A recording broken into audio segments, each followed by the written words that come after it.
Hello, I'm Philip Stoten. I'm here at Apex 2018 and I'm joined by Miles Moreau from KIC.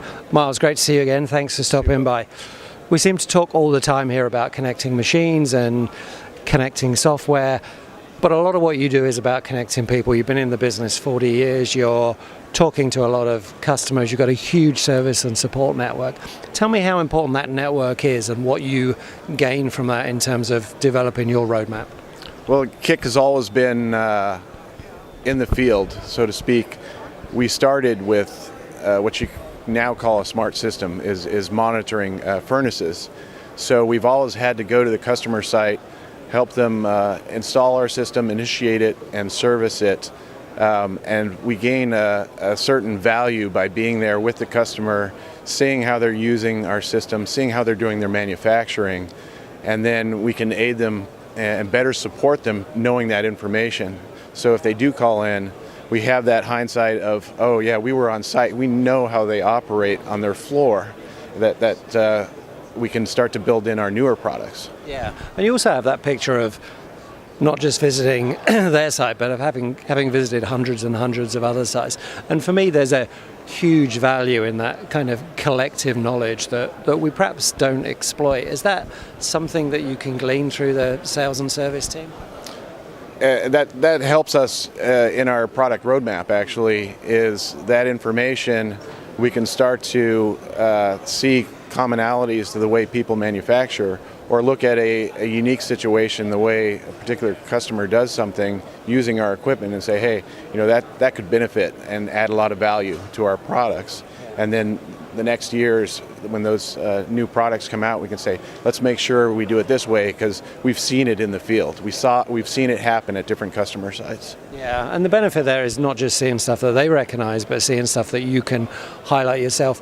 For me, people now are looking at your domain expertise, they're looking at you providing data, but they want that to be actionable data. They don't just want to monitor, they want to be able to do stuff with it. You've been doing this for 40 years, not you personally, but KIC have been doing this for 40 years. What's changed in the way customers ask for product and the way customers want that product installed? I think the biggest change, there used to be a lot more engineering expertise on the floor, a huge amount. And so you could kind of be a little bit of a collaboration. We helped them out, and then that engineer kind of wants a bunch of different ways they can play around with the tools we provide. Now it's much more streamlined, the margins are smaller, there's not as much time that you can kind of do that playing around or learning curve.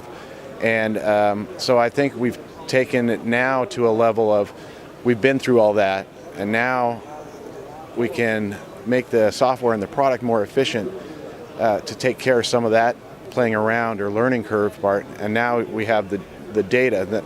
That's the next level of questions is, okay, we know how to set up the procedures to use your system. It's nice and easy now.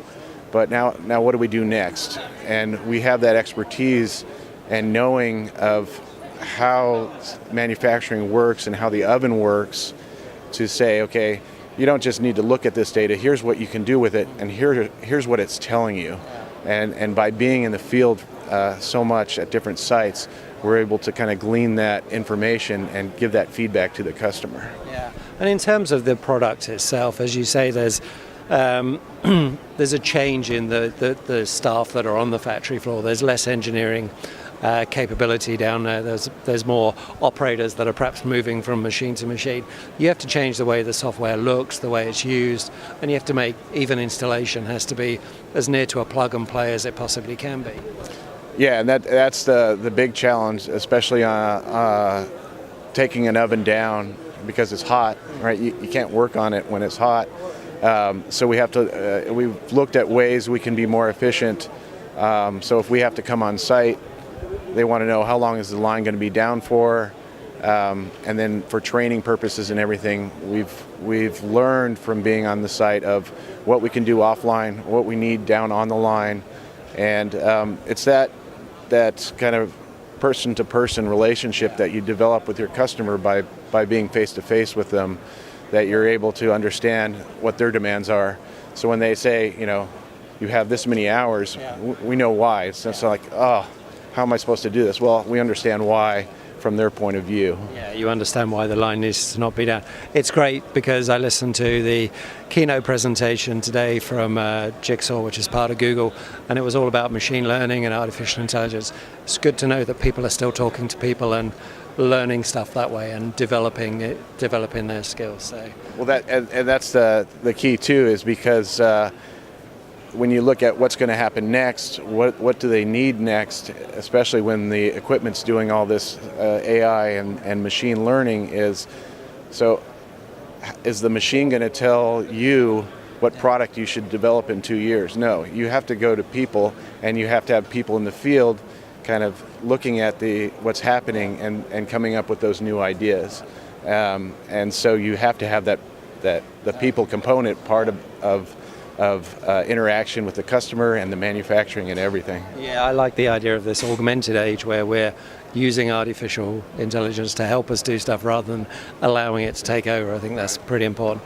Miles, thanks for stopping by, thanks for chatting, and enjoy the rest of the show. Thank you.